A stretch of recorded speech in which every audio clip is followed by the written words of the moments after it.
nome de Deus, vamos trabalhar na obra. Eu disse, não, eu prefiro trabalhar para o homem. Eu prefiro trabalhar. Você estava assim, cansado de trabalhar com gente? Não queria viver da fé, né? Queria viver do que a gente... Na verdade, eu quis dizer para Deus assim, não, eu prefiro ter o patrão como homem do que Deus. Ter o cuidado do homem, né? Sim. Preocupado mais com a minha vida pessoal do que a minha vida espiritual. E eu disse isso a ele e, infelizmente, eu tive a pior resposta do mundo. Quer dizer, você estava no altar, o pastor profetizou para a sua vida, que você tinha um chamado, que você era escolhido de Deus, e você disse, não, eu prefiro trabalhar para o homem. Sim, eu pastoreava a igreja, os cultos de terça-feira, e chegou o momento que eu disse, não, eu não quero mais. Vou viver minha vida pessoal, vou continuar a minha vida que eu era. Foi pressão do povo, alguma coisa que atingiu o seu psicológico? O que te levou a isso? Porque tem muita gente, Bispo Roberto, que estão me ouvindo, talvez já estão com o pé na cova e não percebem. Já estão na beira do abismo, achando assim que o altar é difícil demais, ser pastor é difícil demais, é uma carga, é um sofrimento, é uma prisão, não tem liberdade para nada, e talvez é pressionado por alguns obreiros, talvez é pressionado, o povo fica cobrando demais. O que te levou a isso? Primeiro passo, quando leva ao pastor a essa visão, que a gente deixa de orar. Deixa de orar. Deixa de orar, de meditar no que está escrito na palavra do Senhor. Isso é o primeiro passo. Quando se tem algum pastor neste momento vivendo um princípio de uma situação igual a essa, faz um exame de consciência. Pega a palavra que diz, examine a si mesmo. Não porque você está em pecado, não. Porque quem é escolhido, ele é sustentado, ele é garantido. O povo do Egito chegou ao ponto que chegou porque eles deixaram de ver a graça e a grandeza de Deus para olhar para a sua condição humana. Gálatas 2:20 deixou registrado que quando você se entrega ao Senhor, já não é mais você, é Cristo que vive. Exatamente. É Cristo que vive. Então eu deixei de viver Cristo para viver a minha vontade. Quando eu fui para Jesus, eu não quis negar a mim mesmo e comecei então a ter as minhas fantasias do homem natural. E ou você é espiritual e crê no Deus que te sustenta, no Deus que você serve, porque pessoas vão te perseguir, o próprio Deus endureceu o coração do povo para provar a fé de Moisés. Exato. Então, Deus muitas vezes ele leva nós a essa situação para provar a nossa fé. E de repente nessa provação a gente está sendo o quê? Reprovado pelas nossas atitudes. Olha aí. E foi aonde então eu tomei essa decisão de voltar a trabalhar de carteira assinada, voltar a viver, querer ter uma empresa, querer ter uma vida de empresário. E eu sofri então esse acidente. Você, no caso ali, então você estava no auge da sua vida espiritual, aí você deixou de orar, né? Deixou de buscar intensamente a Deus, e você começou a sentir um vazio, foi assim? Foi se esvaziando. Esvaziando, e começou a olhar para o mundo, ter Justo. inveja do mundo, Justo. desejo de ir lá, e os melhores restaurantes, Sim. comprar um carro, ter uma empresa, sendo que você foi escolhido para o altar, porque não é pecado a pessoa ter essas ambições, querer ficar rico, ter tudo, mas quando a pessoa é um escolhido do altar, tem uma diferença muito grande, entendeu? A primeira coisa que o mundo hoje vê num pastor é que todo pastor tem que aprender isso. O mundo vê que pastor quer dinheiro. Exato.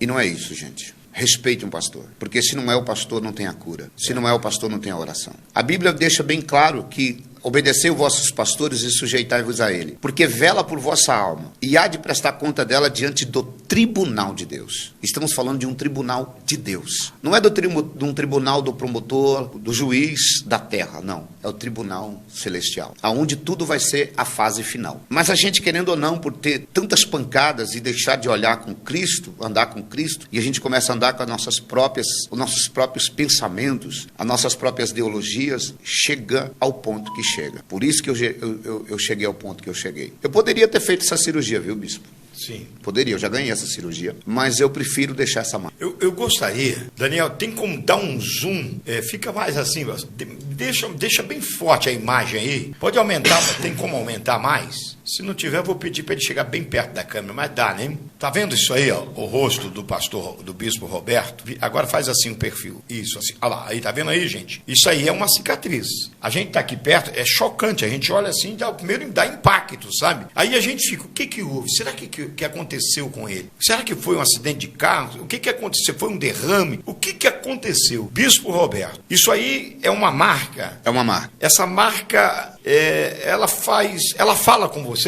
Muito. O que aconteceu? Você saiu do altar, você abandonou o altar, você foi cuidar de você. Viver a vida própria. Viver a sua própria vida, dizer ninguém me manda, eu agora faço o que eu quero, não preciso estar aí preocupado de dar satisfação aos outros, eu luto pelo meu arroz, pelo meu feijão, pela minha roupa, pelo meu carro, porque o pastor se preocupa muito com isso. Sim. Ele vai calçar um sapato, ele fica meio assim com os irmãos, ele vai trocar de carro, os irmãos já começam a falar, e tem pastor que entra na cabeça. Eu ensino aos pastores que não precisa dar satisfação. Se você está certinho com Deus, está cumprindo a sua obrigação, você é um bom pastor, Deus vai te dar mesmo, Deus vai te abençoar. Mas tem alguns que querem viver no altar dando satisfação ao outro, e aí não faz a obra de Deus. Uma coisa que eu aprendi, bispo, membro não manda na igreja. Pode continuar, deixa Deus te usar aí. Quem manda hoje na igreja é o Espírito de Deus na vida do anjo da igreja. E querendo ou não, você gostando ou não, o pastor está ali. Se ele é novo, menino, de idade, mas ele é o anjo da igreja que vai prestar conta de todas essas almas que estão debaixo da cobertura espiritual ali. E isso é que muitas vezes os pastores têm que entender. E eu não entendia. E foi então aonde eu voltei a trabalhar para o homem, fui registrado numa empresa, Martelo de Ouro, trabalhei 2 meses de carteira assinada. Pega a visão aí, senhores pastores, obreiros, vocês que estão aí, abatidos, desanimados, dizendo, olha, chega, vou dar um tempo.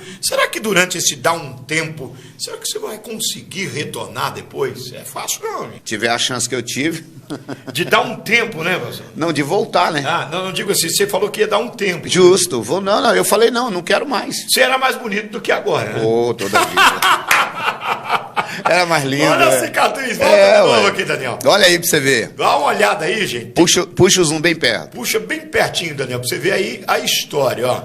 Ele não é um homem feio, né, Daniel? Não é um homem feio, só que agora ele ficou a marca. Ficou a marca. Dá mais um pouquinho. Olha lá, ó. Mais um pouquinho, tem como? Ó, esse é o tudo? Olha ali, gente. Isso aí, ó, é um tempo. Isso aí foi um tempo que ele pediu do altar. Eu quero tirar um tempo do altar, quero descansar um pouco a cabeça, quero cuidar dos meus filhos, cuidar da minha vida. Gente, cuidado. Né? Gerou isso aqui. Só que Deus é tão bom, porque eu fui trabalhar numa empresa e eu caí só de 10 metros de altura. 10 metros? 10 metros de altura. Sendo pastor? Desviado. Olha aí, pastor. Chegou a desviar? Cheguei a desviar. Olha aí, gente. Observa aí. Não é brincadeira, não. Cheguei a sair da presença. Deus, pela misericórdia dele, então, naquele dia, nessa fazenda em que eu sofri o acidente, enquanto eu estava dando testemunho, um homem levantou a mão. Olha aí. E disse assim, eu posso ir dar um abraço no senhor? Eu falei, pode. Ele falou, eu estava lá e te ajudei a colocar dentro do avião a notícia que chegou para toda a fazenda que você tinha morrido. Se morresse naquele momento ali...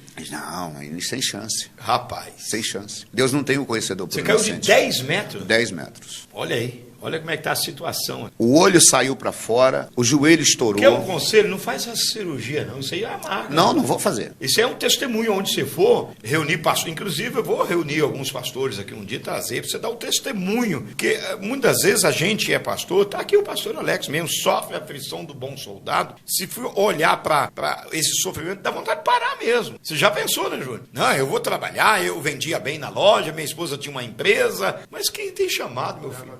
Ganhava bem, né? Ganhava bem, não precisava dar satisfação a ninguém. Eu saía com meus amigos, eu saía para o restaurante, eu saía para o shopping. E agora, não, é uma prisão, como vamos falando. Não é uma prisão, é um chamado. Né? Liberdade. Nós temos liberdade, pastores. Quem manda na terra somos nós. Seja a autoridade espiritual. Você é o homem escolhido por Deus. Não deixe a ansiedade. A Bíblia diz em Pedro 5,7, lançai sobre ele a vossa ansiedade, porque ele tem cuidado de vós. Quem cuida de nós é Deus. Quem cuida de nós é o Senhor. Não adianta. Deus está na casa, gente. Não adianta, tudo é ele. Nós somos vivos porque ele permitiu. Ele deu a liberdade para nós. Hoje, para a glória de Deus, eu voltei a enxergar. Não enxergou mais, ficou cego. Eu perdi a visão. Tá pegando aí, gente? Só que eu voltei a enxergar, bispo. Tá pegando aí? Voltei a enxergar. Esse olho hoje ele mexe. O ouvido eu voltei a escutar. Eu tinha crise epilética, paralisia cerebral e facial. Depois que saiu do altar. Aquele tempinho que você pediu. Aquele tempo que eu pedi. Foi 10 metros de altura, então foi pancada. E mais, na fazenda, um avião desceu naquele exato momento. Pra te dar resgate ali. Com 25 minutos depois, eu estava sendo atendido no aeroporto de Rondonópolis. Quer dizer, quando Deus...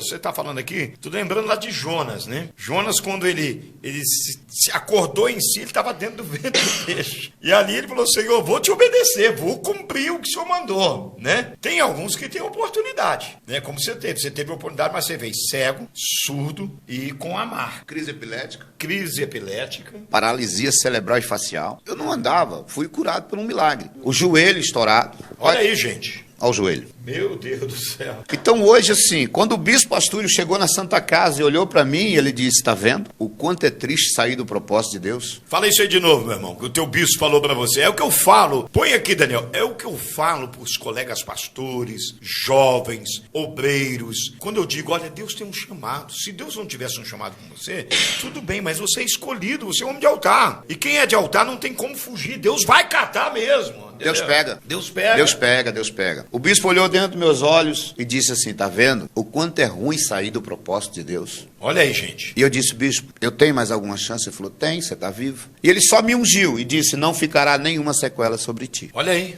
E isso então eu tomei posse, porque isso agora serve para você membro, serve para você pastor, que tem uma liderança, que é o bispo. Pega a visão de Deus. Quando o profeta de Deus abrir a boca para falar, ouça com atenção. O bispo, quando ele disse, não ficará sobre ti nenhuma sequela, aquilo eu carreguei para o resto da minha vida. Hoje eu não tomo nenhum remédio, bispo. Para essa sequela, nenhum tipo de remédio. Toma aquele remédio para gripe, alguma coisa assim. Sim. Mas quando Deus fez a obra, ele fez por completo. Olha aí. Ele fez por completo. Então a minha vida hoje é um milagre. Por isso que eu canto aquele hino, sou o milagre da voz da verdade. A minha vida é um milagre. Voltei a enxergar, não tomo mais nenhum tipo de remédio para esse tipo de sequelas, porque Deus fez a obra. Agora não tem valor, não tem dinheiro, não tem nada que pague o que Deus fez por mim. E hoje eu viajo sim, vou longe para pregar a palavra de Deus. Não exijo nenhum valor, porque o que eu tenho que ganhar Deus já me deu, que é a oportunidade de fazer a obra do Senhor. Você largaria hoje o altar por uma soma grande de dinheiro? Nunca. Não tem valor. Você, na época que você abriu mão, você teve proposta de fora, né? Muitas. Você teve proposta e foi enfiando nessas propostas. Sim. No início você pensou que você tinha controle das coisas, né? Pensou que você tinha domínio da sua vida, que você não ia desviar e tal. E de repente, quando você deu por si, estava caído. Estava caído. E por sua própria força, você conseguia levantar? Não.